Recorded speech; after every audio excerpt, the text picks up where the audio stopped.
अंग। पुणे में रहने वाली शीना की ससुराल में सिर्फ 3 लोग थे।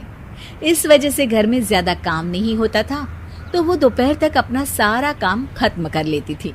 लेकिन उसके बाद वो बोर हो जाती। इस वजह से उसने शिनचैन कार्टून देखना शुरू कर दिया, जो धीरे धीरे उसके व्यवहार पर इतना इफेक्ट करता गया कि वो खुद भी शिनचैन जैसी ही बातें करने लगती है। एक रात डिनर करते हुए, अरे बहू, जरा अचार तो देना। ओहो ससु माँ, आपसे इतना काम भी नहीं होता। इस तरह तो आप जल्दी जल्दी बुढ़िया हो जाओगी। अरे शीना, ये तुम कैसे बात कर रही हो? आपको तो कुछ भी समझ में नहीं आता। ये शीना का शिनचैन स्टाइल है। ऐसा बोलकर शीना वहाँ से चली जाती है। अगली सुबह शीना सबके उठने से पहले ही घर का काम खत्म करके कार्टून देखने बैठ जाती है। अरे वाह बहू, कमाल ही कर दिया। इतनी जल्दी सारा काम खत्म कर दिया। बस भी कीजिए, अब मैं इतनी भी कुछ खास नहीं। ओफो, तुम और तुम्हारे शिनचैन का भूत, जाने कब नॉर्मल इंसान की तरह बात करोगी। मॉम, आप तो बस मुझसे जलती रहती हैं। आपको क्या पता मेरी लाइफ कितनी मुश्किल है। अच्छा छोड़िए, अब मैं शॉपिंग के लिए जा रही हूँ। हाँ, तो ये है तुम्हारी मुश्किल लाइफ। शीना शॉपिंग करने मार्केट पहुंच जाती है, जहां उसे जय के ऑफिस की एक लड़की मिलती है। हेलो, आप जय की वाइफ है ना?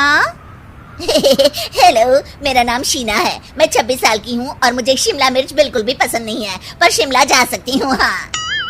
शीना की बात सुनकर लड़की आगे कुछ बोले बिना वहां से चली जाती है।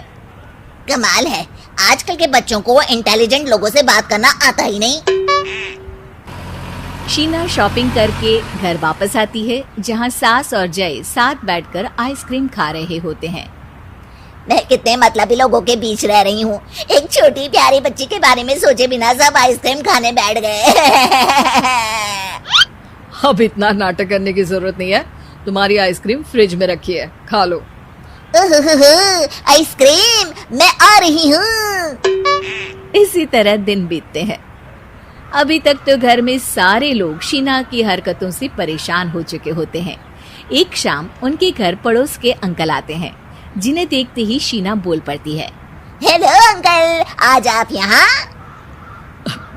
ये कह रही है आप यहाँ बैठिए, हम अभी आते हैं। ऐसा बोलकर शीना की सास उसे लेकर रसोई में चली जाती है। अरे वो तुम्हारी पापा की उम्र के हैं, उनकी इंसल्ट तो मत करो। आपको तो बस अपनी ही खुशी दिखाई देती है।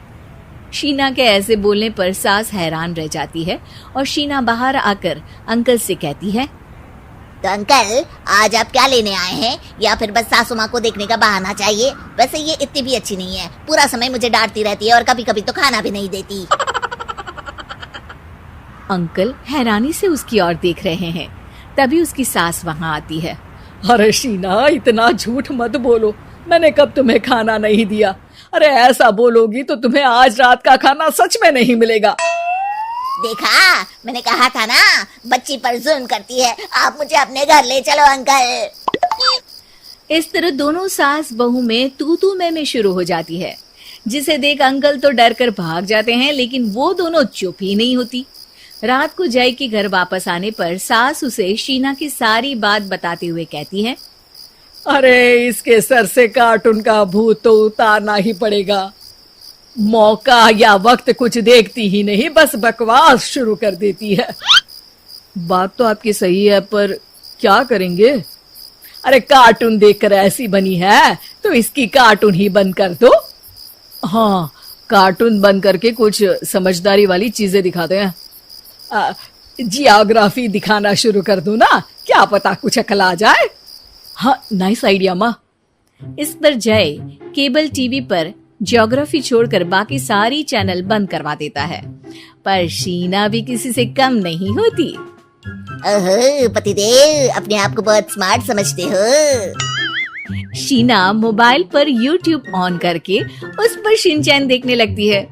शीना की इस स्मार्टनेस को देखकर जय तो बेचारा सर खुजलाता ही रह जाता है। हमने इसे जरूरत से ज्यादा अंडर एस्टिमेट कर दिया, अब क्या करें माँ? अरे इंटरनेट बंद करवा दे बेटा।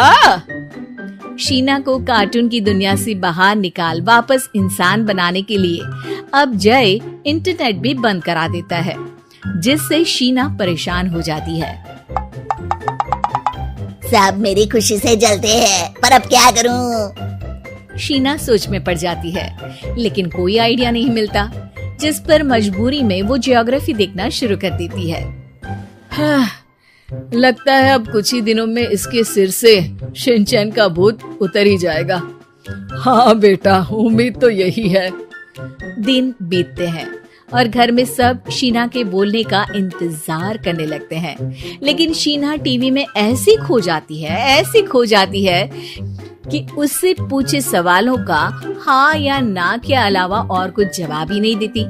देखते ही देखते हफ्ता बीत जाता है, तो सब्र का बांध तोड़ते हुए जय टीवी बंद कर खुद ही शीना से बात करने बैठ जाता है। क्या बात है शीना, पहले तुम ज्योग्राफी देखने को तैयार नहीं थी, और जब देखने बैठी तो इसके आगे किसी चीज की कोई सूध ही नहीं, ना किसी से बात करनी, ना घर का कोई काम। अरे माँ कब तक अकेले सब कुछ संभालेंगी? अभी भी तुम्हारे सर से शिनचैन का भूत उतरा कि नहीं? जब मादा भालू नर भालू से बात नहीं करती, तो वो उनका ध्यान अपनी तरफ आकर्षित करने के लिए बिल्कुल यही हरकत करते हैं। तुम नर भालू हो। शीना के ऐसा बोलते ही जय और उसकी मम्मी एक दूसरे की तरफ